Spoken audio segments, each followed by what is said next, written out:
Hi there, good morning, good afternoon, good evening, depending on where you are. And greetings from a south of England that isn't quite as warm as it was last week, so not very summery.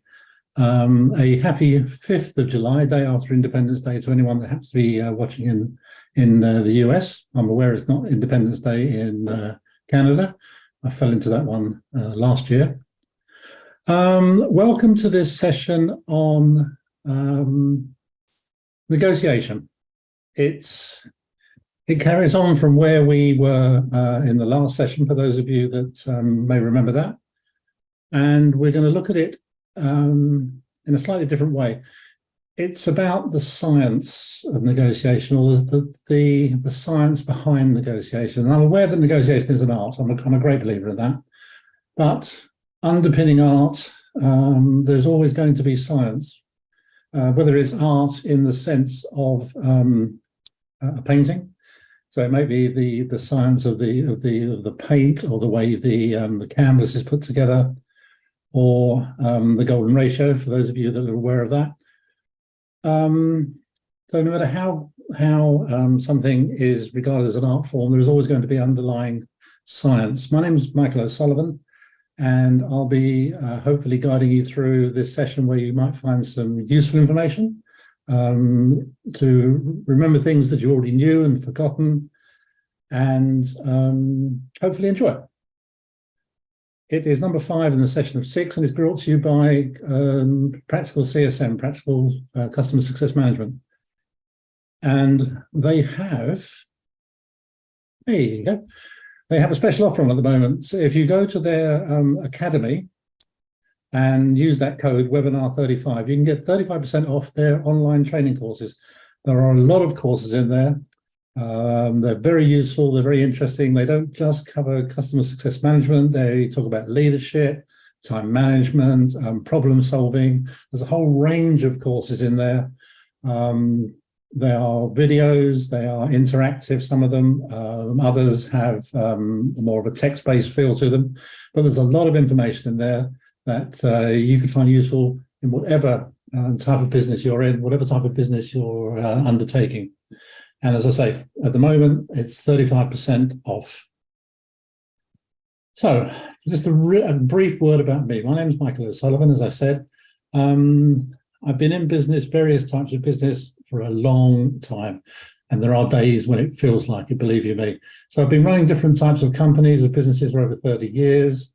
I've been across multinational education, training software companies. I run Apple training centers for creatives. That could be creatives in graphic design. It could be great creatives for broadcast technology, wide range of skills. And we ended up being in the top 20 of the Apple training centers globally in terms of revenue, which was, and it was a really nice place to work. Apple are good people to work for. And unfortunately, they're not paying me to say that. I've also worked as a consultant, because originally I worked before working for the education and training people, I worked in finance. I worked in the City of London as a broker, as a trader, and I ended up working as a consultant to various financial institutions, up to and including places like Nordic Investment Bank, and we worked with people in the Middle East as well. So seeing business from both sides, from the sort of the coalface, delivering product, delivering what can I call it? I can't think of the word I want. Sorry, they're actually delivering the hardware, if you like, the actual product, and so on and so forth, and as well doing the finance side of it, the negotiation, the talking to bankers, structuring finance, so on and so forth. So seeing it from both sides, from the coalface, if you like, and from the back end. That's one way of putting it, I suppose. And at the moment, my day job, I have my own company, and we deliver online training and similar types of things in structural design. And it involves working with companies, with individuals, some multinationals, some just some local companies. And there's negotiating memorandums of understanding, heads of agreement, contracts, and trying to reach, well, negotiated agreements, actually, so that both sides feel that they've come away with an acceptable result, which is actually what the art of negotiation is about. I've also applied and run European Union funded projects when the UK was in the European Union, mostly for creative industries, but working on other things as well. And these could be projects running to £3, £4, £5 million, helping thousands of freelancers and small businesses to improve their skill set, their structure, their infrastructure, and to basically develop and to grow as a business. And lastly, working as a consultant for a university in the UK in their innovation hub, we helped students that were graduating, they just finished their degrees or they got their masters, what have you, to get into business, how they deal with financiers, how they deal with the banks, how they deal with startups, how they present themselves, because they knew the technology. They had some really great ideas, didn't understand them now, probably wouldn't understand them still. Sorry, didn't understand them then, probably would still understand them now. But although they were very good at the techie side of it, the other side of it, the business side of it, they weren't so good at. And so we helped them to structure themselves and how to present themselves to grow their business, to get their business off the ground, to take it to the next stage, so on and so forth. So I've got experience from different sides doing different things. I shall keep an eye on the chat window as much as I can. And if there's anything you want to say, where I'm going wrong, or you think I should talk about something differently or raise a point, please feel free to get involved. Your participation really does help. And I'll try to answer where I can if you have anything to say. And at the end of it, there's an evaluation. I've posted the link on the chat room now. If you can fill it out, it'd be great. If you don't want to, that's great as well. It helps us to get better, to improve, to see where we're going wrong. I freely admit that there are plenty of places I do go wrong. So please feel free to let me know what you think. And all contributions are welcome. So what we're going to be talking about, we're going to be talking about three things: first impressions, non-verbal signals, and cognitive bias. And I thought long and hard about how I'm going to do this, because negotiation and the science of negotiation, I mean, how long's a bit of string? There are loads of things you can talk about. Loads of nuances and rabbit holes you can go down and so on and so forth. But I want to try and bring it back and pick three elements. Now, you could say these are the right three, these are the wrong three, your prerogative. These are the three that I've chosen. And they're very difficult to go into in any detail, because they're very subtle and they're very nuanced, and there are different things matter to different people, different circumstances, and essentially what your audience is. And although we don't cover it in this one, we spoke more about it last time, your audience and the context is important. So when we think about first impressions and non-verbal signals and so on and so forth, and cognitive bias, you've got to remember, you've got to apply it to your context, to the situation you're in, that your company is in, what you're trying to achieve. And so you may look at what I've done here and think, gosh, that's very superficial. You haven't really gone into it in a great deal of depth. It's not about that. It's about techniques and giving you, reawakening what you already knew, or teaching you something new, and allowing you to apply it in your own personal set of circumstances, because you can't give a hard and fast rule. What works well in the south of England, say, may not work well in Chicago or in Mumbai, in Bahrain. Everything's different. So you've got to apply your own set of circumstances. So please try and remember that. And when you think, well, gosh, you haven't gone into that in much detail or much depth, that's why. That you've got to apply local knowledge, and cultural ways are different in some parts of the world. So I just want a quick recap of what a negotiation is. A systematic series of interactions and activities undertaken by parties involved in business context to reach a mutually satisfactory agreement or resolution. And for those of you that were here last time, or for those of you that are new, what you may remember is I talked about a satisfactory agreement. Now, there's a big picture thing, because it's very easy to, when you get involved in a negotiation, to sort of zero in on the people sitting across from you or the people that you see on the screen and you're talking to. It's very easy to lose sight of the bigger picture. And if some of you may recall, we talked about there's a football club in the UK called Tottenham Hotspur, Spurs, and their chief executive, their boss, a guy called Daniel Levy. Great negotiator, and he's well known in the UK and the football part of Europe for being a tough negotiator. gets the last penny he can out of every possible deal.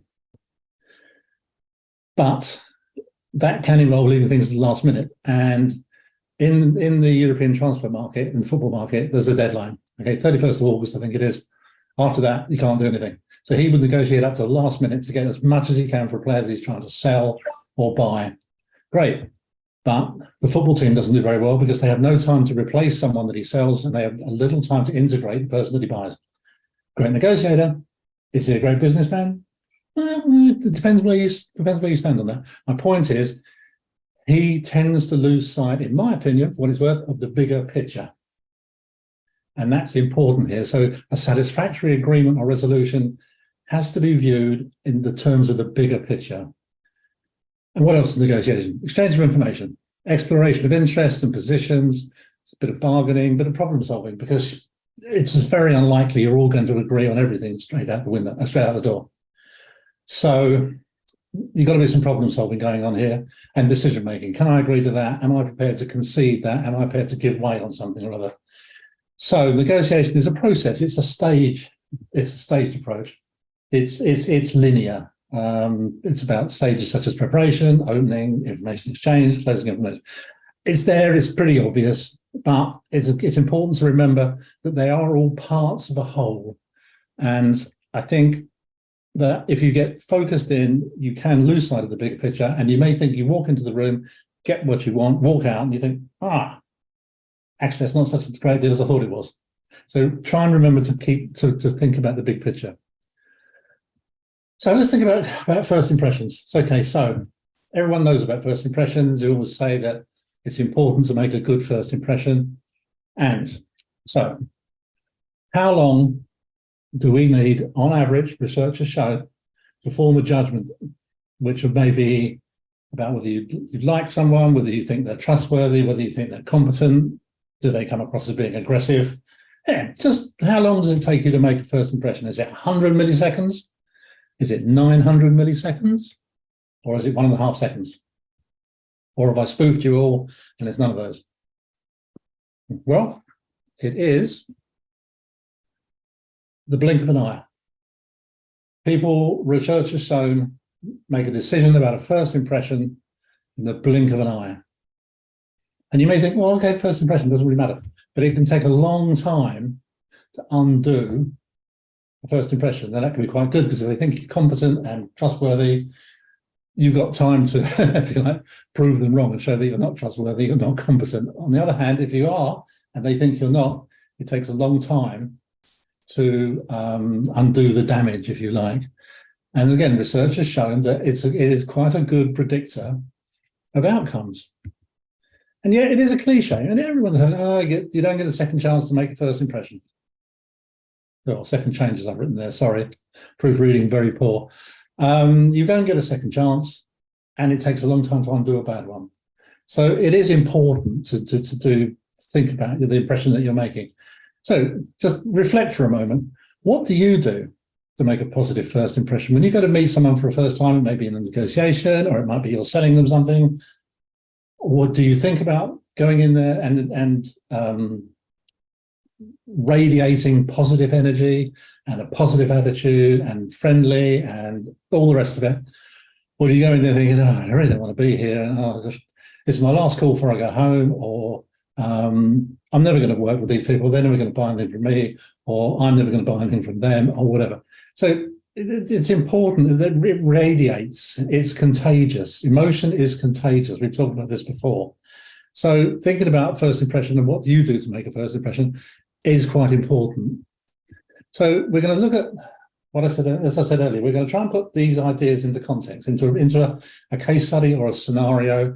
And yes, they are a bit superficial, but it's about techniques, and it's about, in some cases, stating the obvious. And you may come away and think, well, a fool could have told me that, or a fool could have done that. As my wife keeps saying to me, a fool is telling you that. Because sometimes being obvious is the simplest way and the best way. So let's think about customer success management, okay? So customer success managers, those of you in this role already, or those of you thinking about going to that role, you'll know about this. And if you're in a leadership role in another part of the business and you don't have customer success managers, think about it, because they do play a vital role, especially now when business is tougher. More people are looking for a smaller amount of business, because some countries are not in recession, some areas are not in recession, but they are contracting or they're not growing. So keeping the customer that you have and making them happy and making them come back to you reduces your acquisition costs, reduces your churn, and if you don't lose customers, you don't have to keep replacing them. The new ones that you get aren't replacements for the old ones. So that leaking bucket theory, some of you may come across. So customer success managers are a vital part of customer satisfaction and retention and upselling and reselling and so on and so forth. So we're going to use a brief scenario to look at the impact that first impression can make on a customer. Now, before we go into that, just think for a minute, when you go to meet into a new situation, this may not be a new customer, let's go into a new situation. Do you prep for it? How do you prep for it?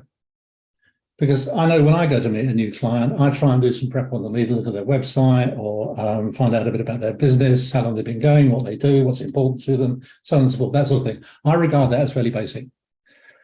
I am surprised that people that I talk to, people that I meet, that haven't done the same thing to me or to my company. I just think that's fairly basic, and I'm surprised people don't do it.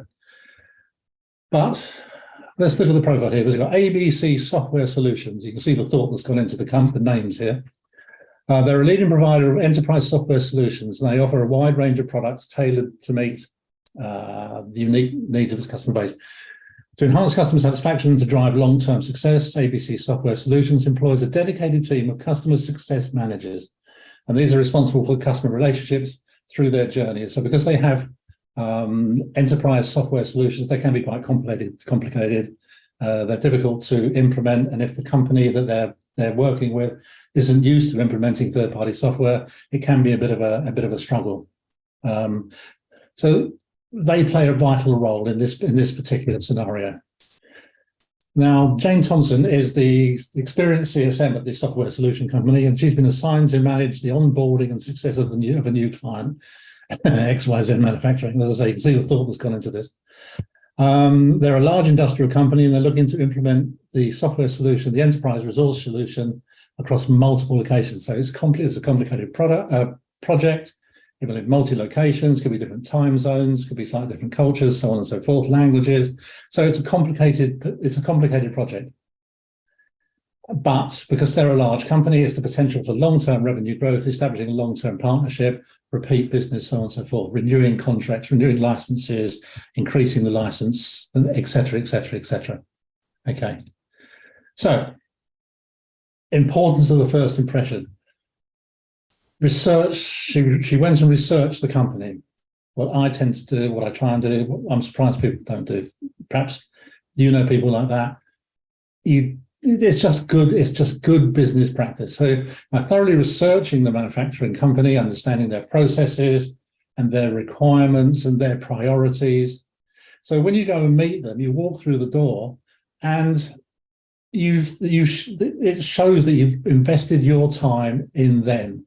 So it's not just, oh, here's a product, here's the box, here's a knife to open the box with, plug it in, off you go, thanks a lot, and by the way, where's my check? It's not like that. So by presenting herself as knowledgeable and trustworthy, she comes across as professional. So let's say that she comes across as professional, which means knowledgeable and trustworthy, if you like. Put those in a different order.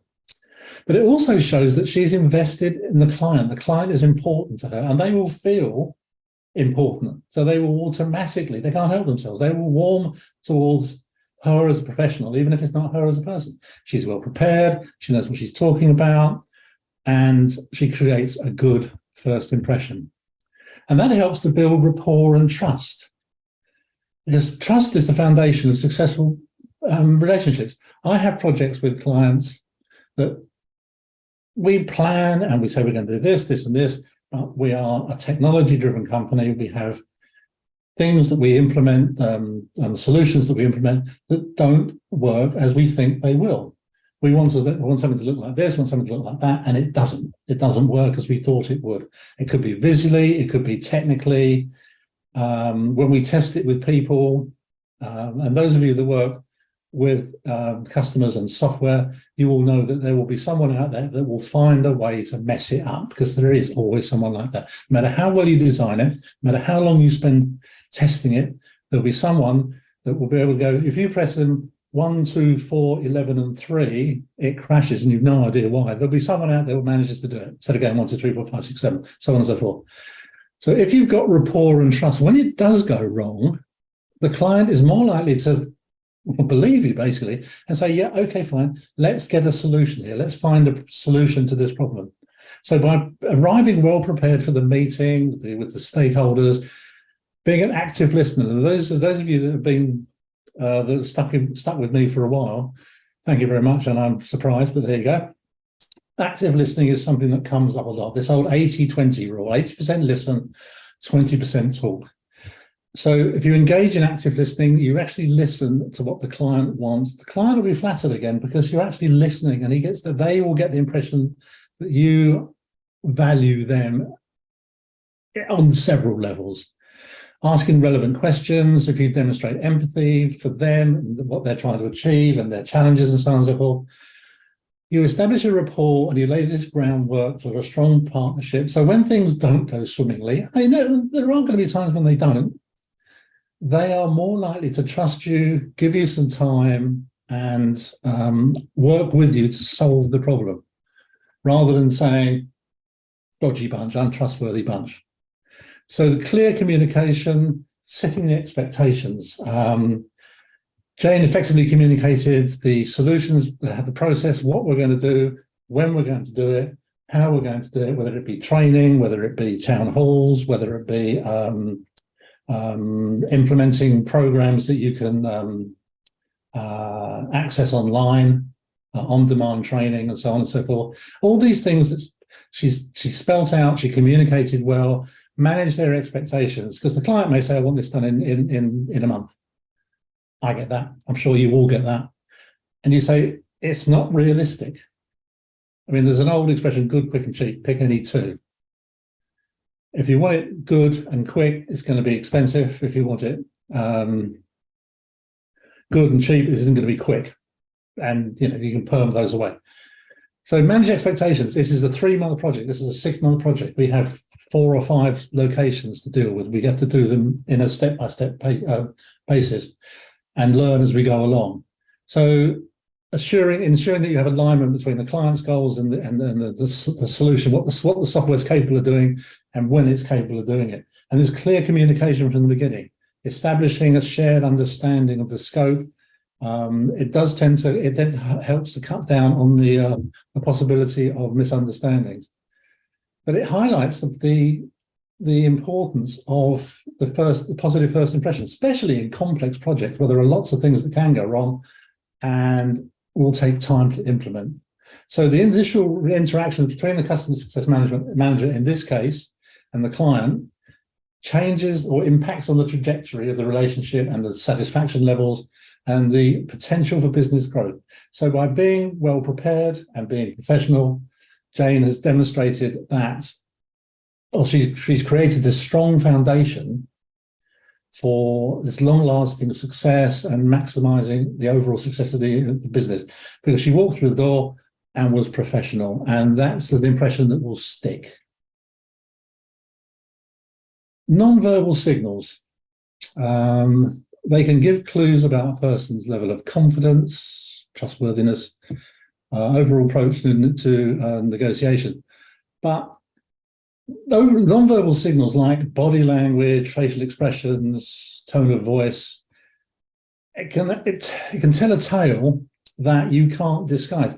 This is hardwired into people. It's been there for thousands of years, that the body gives off the tell, what they call tells. If you're anyone out there's a poker player, they have what they call a tell. And a tell is when they can tell they think someone's bluffing. And when they're bluffing, they do certain things, can't help themselves. They may blink, they might raise an eyebrow, they might scratch their ear. It's what they call a tell. And these are non-verbal signals. And they can enhance understanding because they're giving away, they're projecting the truth, if you like, of what the person really thinks what the person really feels. And it can help to understand the other person's perspective. It can set the tone of a negotiation, and the flow, and it can reinforce or undermine verbal communication. It's what they call emotional intelligence. And although you have to be aware of cross-cultural differences, so what may be interpreted in a certain way in London may be interpreted slightly different in Madrid or Moscow or Morocco or anywhere else beginning with N that I can't think of right now. And it can also it can demonstrate, or it can highlight deception. When someone's saying one thing and they mean something completely different. So they'll be saying, yeah, I think that's a great deal. I think we could do that. And they're crossing their arms and they're going all defensive and negative. And you're thinking, I don't believe you. I don't think you are being entirely open and honest with me here. So the person may not be aware they're doing it, but it's there, and it's just one of those things. And it can help to regulate the flow of conversation, because you don't want to talk over someone, you don't want to interrupt someone, but you get a sense sometimes from their body language and the way they're moving that they are coming to the end of what they want to say, if you like. Moment of reflection. Are you aware of non-verbal signals? And if you are, what do you watch for? What's a trigger for you? What's something that's important to you? And to turn it back slightly, what do you do that other people may look for and interpret? It's something, as I say, that's fundamentally there. To an extent, you can't do anything about it. But the thing about non-verbal signals, if you know about non-verbal signals, and there's a theme that runs through this, is you may not be able to stop yourself doing it, but if you know what you're doing, you can combat it slightly. And it's important in negotiation, I think, because there are lots of things going on and lots of dynamics and it's very fluid. So anything that gives you an advantage or an edge, I think, is important. But as I say, you can't do anything about it. But if you know what to look for and you know what you're doing, you can mitigate it, you can reduce it, you can make it less obvious or make it less critical to what you're doing. And there are four we're going to look at. There's body language, there's facial expressions, there's gestures, and there's something that I talked to a friend of mine the other day about this, and he said proxymetrics. Oh yeah, it's a new one on me. And I think it's just a new way of saying personal space. But apparently the buzzword now is proxymetrics. So you drop that into a conversation and see how you get on. So, case study, here we go. Hey, see, more investment in time. Alpha Enterprises and Beta Distributors. Alpha Enterprises are a multinational corporation, and they're looking to secure a distribution partnership with a local supplier. They're looking to move into a new area, new region. And we have Mr. Johnson, the Vice President of Sales, who's responsible for his side of the negotiation. And Beta Distributors, they're a regional supplier, well established in their region, specializing in the distribution of industrial goods, which is what obviously Alpha Enterprises are looking to distribute. And they've got Mr. Anderson there, who's the CEO, negotiating on his side of it. So Alpha Enterprises are seeking to expand its product reach, started negotiations with Beta, and want to establish a distribution partnership. And again, you're going to say this is very superficial, but again, I wanted to find some way of demonstrating the techniques and just the general ideas of what I'm trying to get across. And there's plenty of reading you can do about it, the nuances and so on and so forth. But I'm trying to get just a general idea. So both parties recognize the potential benefits. For Beta, it's a new big customer. Alpha is getting into a new region and working effectively in that region. So they both recognize the potential benefits, the collaboration, market share, and both hopefully make a profit out of it. But non-verbal signals are playing a crucial role here, because these people don't know each other, and they're fairly experienced negotiators, but non-verbal signals can play quite an important part. So throughout the negotiation, Mr. Johnson, he maintained he's open, he's confident, he's walked into the room, he's sort of radiating this positive attitude. He sits upright. I'm sure most of you have come across these things about mirroring and leaning slightly towards your counterparty and all these sort of things. This body language thing. He makes consistent eye contact, which again, some people, that's a cultural thing. Some cultures don't like that. Some cultures do value that. So as I say, you remember it is context specific here, I think. Conveying a sense of authority and determination. So he's projecting credibility. He's there. He wants to be there. He wants this to be a success, and he's sort of making all the right. You've heard the expression "making all the right signals." That's what we're talking about now. And he is influencing the perception other industries have of him and his company and their desire to succeed, and they're serious people, and we're not wasting our time here. So facial expressions also, as I say, they can play a significant role. Mr. Anderson from Beta, he was displaying, he probably didn't know he's doing it, but signs of skepticism during the pricing and talking about the terms. He might raise an eyebrow, he might look away, he might, the old sharp intake of breath, or I don't know, something. Not as obvious as that, but he's not radiating this positive can-do. Yeah, this is great attitude. He's more reserved, and he's more. He might lean back in the chair. He might turn himself slightly away. All these little signals that he might not be aware he's doing, but as he goes along, he might think he's not thinking it's a great. Something isn't great, either the price or the terms or the length of the contract, whatever, something he doesn't like. But turning it round, by doing that, he's providing insight to the other person. So I say, although sometimes you can't help what you're doing, if you're aware you're doing it, you can try and lower it or mitigate it or make it less, because you're giving away part of your strategy. I'm not saying you sit there like a poker player and not do anything, but you're telling the other person where they might need to change, where she may need to push a bit harder or concede, whatever. You're giving away part of your position, if you like, and so your counterparty can adjust their strategy accordingly. Hand gestures, they can emphasize key points. I mean, I'm quite bad for it. I do gesture quite a lot.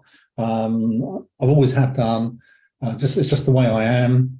And those of you that may not be from Western Europe, we have what they call, so there's a Latin temperament, what the English call a Latin temperament. They move their hands a lot, they speak with their hands. I tend to do that, although I'm obviously not a Latin. But it can tell a lot. It can convey positivity and emotion. And you can, if you use hand gestures and say, look, this is really good, and like that. Yeah, you can really create you can not improve your image, you can enhance. That's where you can enhance what you're saying and underpin what you're saying by your movement. And Mr. Johnson was doing it to emphasize the value, the uniqueness of his products and how they're going to sell really well. So creating the visual imagery that is going to perhaps change the negotiating position of the counterparty. So employing confident and purposeful hand gestures, Mr. Anderson effectively communicates the benefits of the proposed partnership. And he may change the perception of Mr. Anderson. He changes perception, his interests, his attention. It can change things. Our friend Proxymetrics, personal space to you and me, but to my friend, the chap I consulted, Proxymetrics. And you've all been in the situation, I'm sure I have, where you go in to meet someone and they stand too close to you and it makes you uncomfortable. It's just the way it is. I get uncomfortable if someone stands too close to me when I first meet them. I feel that they make me uncomfortable. That's the top and tail of it. You feel like they're trying to overpower you or dominate you or whatever. And I'm uncomfortable by that. On the other hand, if you're in a situation where you're sitting around a table and in a negotiating situation, if someone sits too far away from you, to me, that's disengagement. Don't want to be there, not interested. So there's a happy medium. There's a comfortable distance, it says there. So you're by signaling openness and collaboration. So you're sitting themselves to establish a balance, if you like, of equals. You're not too close, you're not too far away. I'm not saying you need to measure it, say it's 1.5 meters or whatever. It's comfortable. So you're not too far, you're not too close, and this power dynamic and this a bit like a rapport. Rapport can build up, but power dynamics, I think, are something that are quite instantly recognizable. And I think that is quite important. So in this case, they maintained the comfortable distance while they were signaling the sort of openness and collaboration. And it's something you can think about when you're positioning yourself in a room as a negotiation or so on and so forth. Our good friend Proximetrics, remember to drop it into the conversation, because it can help to breed this collaborative atmosphere, this effective information exchange, and establishing this trust that Jane did in the first instance. So you get information exchange, and it helps towards problem solving, because there will be problems that need solving. So what are the lessons that we learned from this? But building rapport, the positive non-verbal signals contributed to an establishment of rapport and trust, with open postures and confident facial expressions, and radiating this sort of positiveness. And a good friend, appropriate Proximetrics, creating an environment that's conducive to good communication and good collaboration, which leads to problem solving and trust and all the sorts of things we've talked about before. Because the foundation of rapport that can pave the way to constructive dialogue, you're more likely to reach a mutually beneficial agreement. Let's come back to this thing again, mutually beneficial. Because the best negotiations where both sides walks away thinking they've won, or at least they haven't come last, let's put it that way. So I think that is quite important. So understanding the hidden cues, and once you understand the hidden cues that you're reading from them and they might be reading from you, you can try and avoid the really bad ones. You may think the deal is the worst deal you've ever come across in a lifetime, and you have no intention of completing it, but you don't need to give away those signals. Or you may think that the price is right, or the length of time is wrong. You don't need to tell them that. You can just mitigate, mask, if you like, though your negative feelings or your negative the negative parts of the deal. So non-verbal signals, facial expression, body language, reading the counterparties, trying to read some of their thoughts or their attitude. So with his attentiveness to Mr. Anderson's non-verbal cues allowed him to identify concerns, objections, and head them off at the pass, as we say in English. So if you see them coming, you can make some way to, before your counterparty talks about them, you can make some way to avoiding them or lessening them. Or if you see something that you think he doesn't really understand what I'm getting at here, you can go back and you can clarify. You can improve your communication. So this rapport they built up, this understanding of the non-verbal clues, can help you to address the concerns, understand the other side's point of view, and hopefully come up with this mutually satisfying resolution. Basically, they play a critical role in the credibility and commitment, determination, the appropriate use of gestures, and we talked about eye contact, projecting professionalism, sense of purpose, and positive and a positive sense of purpose, if you like, a sense of positivity, can influence the other side, creates this better sort of environment, and you come across as this serious and reliable partner. So all these things play in. I did say at the beginning, it's very subtle, and there are lots of moving parts to this sort of thing. So being well prepared, understanding non-verbal communication, understanding its importance and the dynamics of it, and given the context, and context is important here. So understanding your audience and the cultural environment that you're in. And I've been into the Middle East to work, and I always went when I could with a local. We worked with an agent mostly for lots of reasons, but they can keep you on the cultural straight and narrow, if you like, so you don't do something ghastly.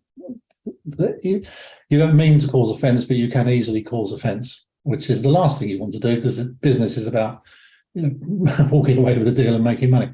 So the sort of the cultural environment is important. And by utilising non-verbal communication, you can enhance these sort of things.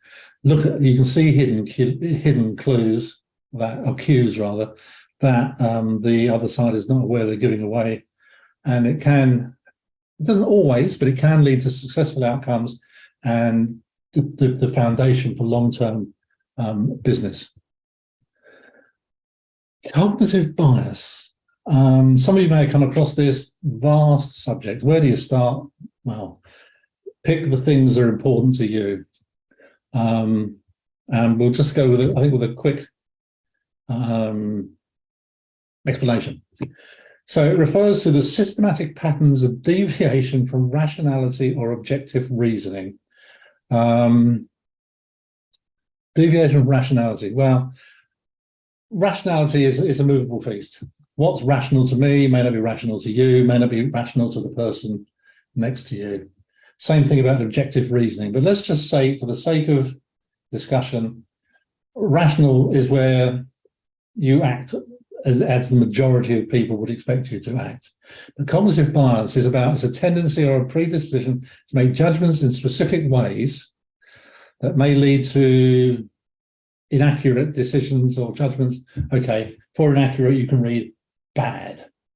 They're a result of mental shortcuts or what they call heuristics that our brains use to simplify complex information processing. Our brains are inherently lazy. They'll find the easiest way to do something if they can. You may have come across this sort of percentage that when someone starts speaking, if you're having a conversation with someone, the brain listens to the first 20% and then pops off to do something else because it assumes what you're going to say for the next bit of it. So you might say, "Hi, how are you?" And the brain's gone. "Hi, how are you? I broke my leg yesterday." And the other person will reply, "Oh, that's good to hear."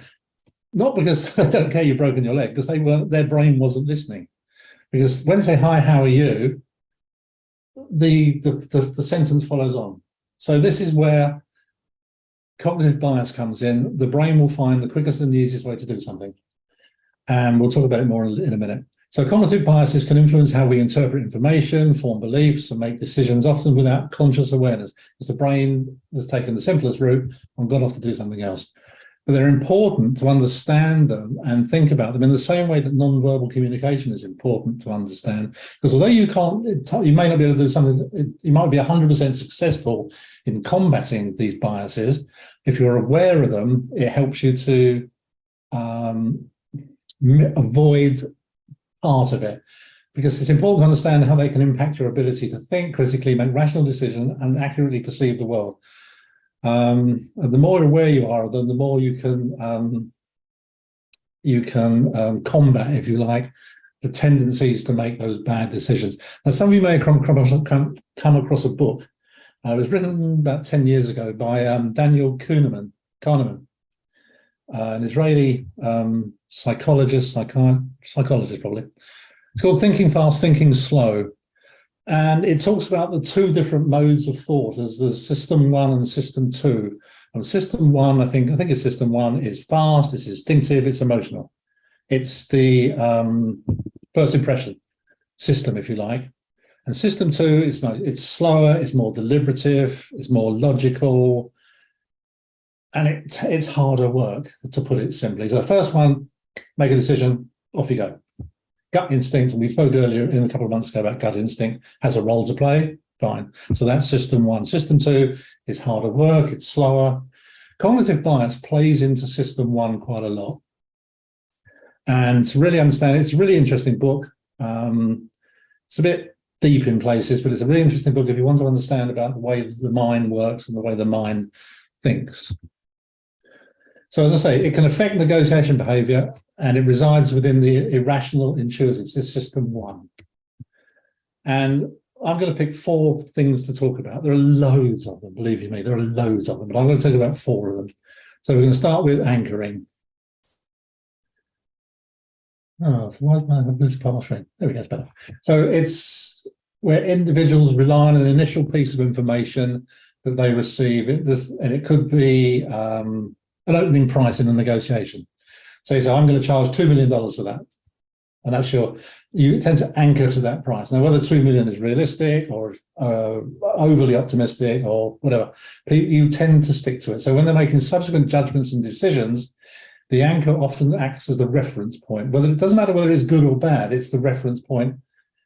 And it just influences the way you think, even though it may be, say, the wrong price, or it's just something you picked out of the air on the spur of the moment. Once it's established, the individuals tend to readjust or adjust around that initial reference point. That's why they call it anchoring. And it can be significant in, say, in pricing and negotiation or evaluating probabilities. Because once you go into your head, people say the chance of being, I don't know, run over by a car in London, it's 1 in a million. 1 in a million. Now, most people interpret 1 in a million as it's never going to happen. Now, there are around 20 million people in London, so the chances are that 20 of them every day are going to get knocked over, which is not a huge number. If you're one of the 20, it's important. So you see, evaluating probability, it's about putting it in context. And that's where it's a 1 in a million chance. And you anchor on that, so you think it's never going to happen. You don't then actually evaluate it properly. So anchoring can lead to biased judgments and decisions because they rely too heavily on the initial bit of information. It's $2 million that contract. But if you're aware of that, if you're aware of the tendency to anchor, that you're more likely to be able to move away from it, or you're more comfortable or capable of moving away from it. And the next one is framing. So you have framing effect, or what they call a framing heuristic. This instinct, this system 1 way to think. And it's a cognitive bias that occurs when people's choices or judgments are influenced by the way information is presented. The way a problem or a scenario or a choice is framed can significantly impact individuals' perceptions and decisions. Very simple example, if you're looking to buy a car, if you get told this car is really fuel efficient, that's framing it in a really positive way. And if you say this car's average fuel consumption is X, they're both 2 ways of saying the same thing, but one is framed in a positive way and the other is framed in more of a negative way. And there are different types of this, and you can emphasize different ways of doing it. But I think you get my point. How you present a bit of information, how you frame it, it can bias people into taking it as positive or as a negative, or as a gain, as a loss, or as an attributes, if you like. I can't think of one off the top of my head, but attributes can be, he's ever so tall, so he's a really great basketball player, but he's never going to be able to buy a pair of trousers to fit him, for example. So it's how you frame these things and how you perceive them, and it is very, very powerful way of approaching something. We've got confirmation bias. It's a tendency to interpret, favour, or recall information that suits your position. It may be that you will bring along every bit of information to support your price of $2 million. Oh, we have to do this, and that's involved, and it will take a long time, and we need to recruit new people, and it's cutting edge technology, so on and so forth. So you have against what they call selective exposure to the facts, or it's a biased evaluation. So you only recall the bits that you want, and it can have a significant implication and can perpetuate false beliefs and stereotypes and so on and so forth. And availability bias is where you tend to recall things that are more recent and they have a bigger impression on you. And it could be a news headline, it could be a bit of gossip or conversation you've had 5 minutes ago. You could read a story that said man bitten by shark, Oh no, I'll rephrase that. Someone come up to you and say, do you think many people get bitten by sharks in the UK and around the coast? No, not at all, because you never hear about it. The next day, two people, one person bitten by a shark, one person had a near miss from a shark. And you ask that same question the day after that, people say, oh yeah, it happens quite a lot. Because this is availability bias. People will remember, and it has a greater impact because it's more vivid, it's memorable, it's happened quite a lot. It's media coverage and so on and so forth. So that's what they call availability bias, that people are more likely to, I did shark attacks, there we go. People are more likely to believe that these things are widespread and they happen a lot if you have a story that happened just recently. And people tend to stick to that and they rely on information that's readily available. So if they have to go back to system 1, system 2, if they don't have to think too much about it, that's what they'll recall. If you want to then say to them, well, when was the time before this that you read about a shark attack, for example? Oh, well, I don't know. It's probably a week ago, because it's more trouble than the brain is willing to take. You have to force it to do it. So just picking these 4 biases, there are a lot of them out there and they're worth looking at because it does play a significant role in the way people do things. So we're going to go and talk about this very quickly, the impact of cognitive bias on the negotiation process, which can significantly impact on the outcomes. We're just going to try and show a bit of light on it. We got Mr. Johnson and Mr. Anderson. Busy pair, aren't they? So we've got Alpha Corporation, represented by Mr. Johnson. It's a multinational conglomerate seeking a custom software solution to streamline their business. And you've got Beta Tech, who are a software development company with a strong track record in delivering customized solutions. Okay.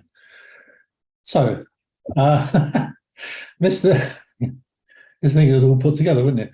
I picked the 2 million out of the air. During the negotiation, Mr. Anderson from Beta Tech proposed an initial project cost of $2 million, stating that it reflects their expertise and the complexity of the software solution. And this becomes his anchor point. This is a reference point for him for further negotiations. And it's going to influence it will influence the dynamic for a lot of reasons. So Mr. Johnson, he's committed to lower cost reduction, focuses on finding evidence that supports a lower price. This is confirmation bias. So he is now he's cherry picking, if you like, the bits that he can say, well, I don't think it'll take that long. Our evidence or our experience shows that it won't this, that. And I don't think you've got in-house talent that you don't need to use. So he selectively seeks information that confirms his belief that the cost is too high, or the term is too long, or you don't need to bring anyone in, or you haven't got to rewrite your existing software and so on and so forth. So that's what he's seeking to confirm what he believes, what he wants to believe. And he might disregard all the other aspects of it, like Beta Tech. They've got experience in this area. They've got a great track record. Their customer service is brilliant. They support the customer all the way through the process, so on and so forth. But all he's doing is looking for the bits of the project that support his worldview,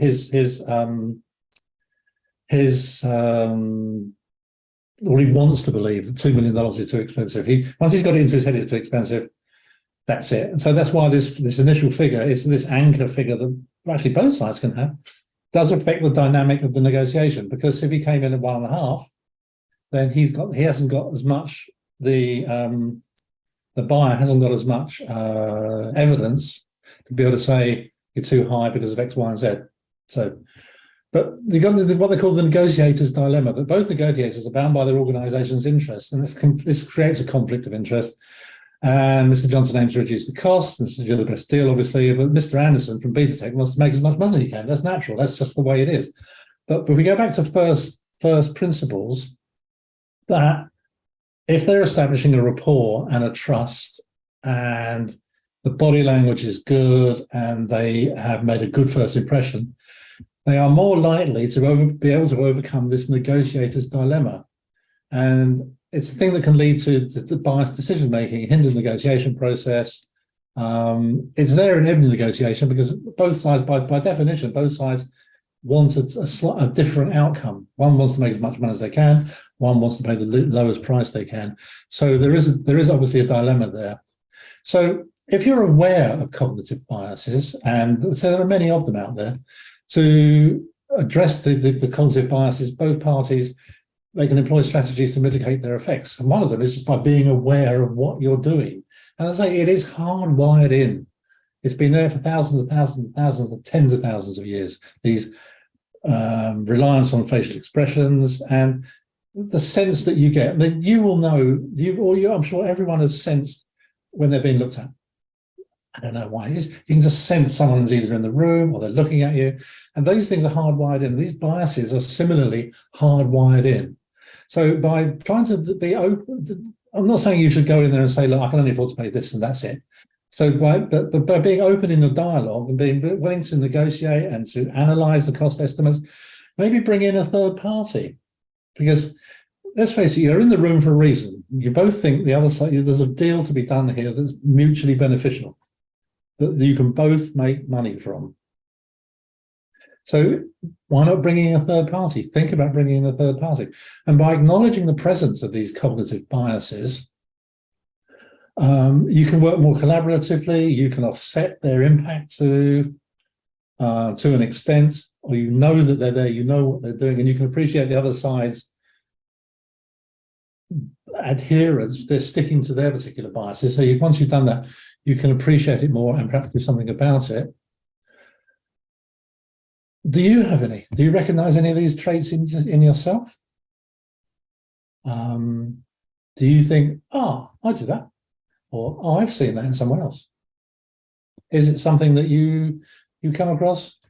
Thinking about it, is it something you could change, something you could do something about? But negotiations don't always succeed, we all know that. So you get a failure. And we did talk about this last time. I don't want to go into it in any detail because we did go into it in a bit more depth last time. BATNA, our good old friend BATNA, which is the best alternative to a negotiated agreement. So it's an alternative course of action. It's an option that you can pursue if a negotiated agreement cannot be reached. In other words, it's a sort of fallback option that you know that you've got sitting in your back pocket, that if the current negotiation doesn't work out or it doesn't come to something that's satisfactory, that you can both deal with. It's crucial because it serves as a benchmark that you can use as leverage. Say, well, I can't go past this, and you know the past because you've worked it out beforehand. And a strong BATNA strengthens a party's position. It provides a sense of, it says a sense of power and confidence, but it's reassurance that you know what your red lines are. Once you know where your red lines are, it does change the way you negotiate. You've prepared, you've gone in there, and you've thought about it. And this is what your BATNA is. So we went into it in more detail before. You can find out plenty about it and how it works. But it's something that sits in the background if it's a failure.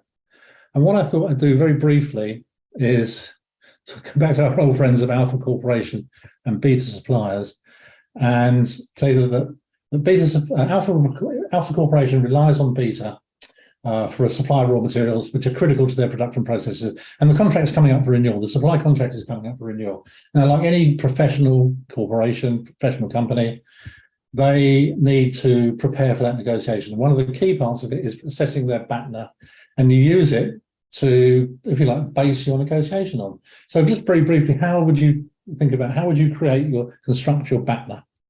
So you do an internal analysis to identify who the alternatives are. So if you're not going to work with Beta, who can you work with?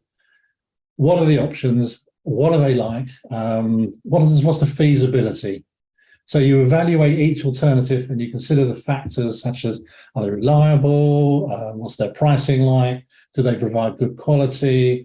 Is their supply chain sustainable? Because more and more in the modern world, people want, if they can, short supply chains, because you don't get involved in cross-border problems, transportation problems, Suez Canal shuts, that sort of thing. So all these things come into it, and they look at their assessments and they do benchmarking and to determine the feasibility and the impact of each alternative. And once you've done that, you can develop your BATNA. What is your process? What is your level? What are your terms where you walk away from Beta Suppliers? In a way, it's like how you prepare for any negotiation, but you use the same sort of technique and the same sort of approach and process that you prepare for your negotiation, but do it to develop your BATNA. So you understand, it helps you to develop your strategy and the options, and where you can create value, mitigate risks, so on and so forth. And hopefully it helps you to negotiate with beta, so you can surpass your BATNA. But if you can't, you know what the other options are. So it takes, if you like, it takes the panic out of it. So I'm conscious that we've reached 6 o'clock. So we're in London anyway. So thank you for your attendance. I really hope you found something useful. I hope I haven't been too boring with my alpha and beta and XYZ and Johnson and Anderson and so forth. Please fill in the online evaluation. The URL is there. Hope you enjoyed it.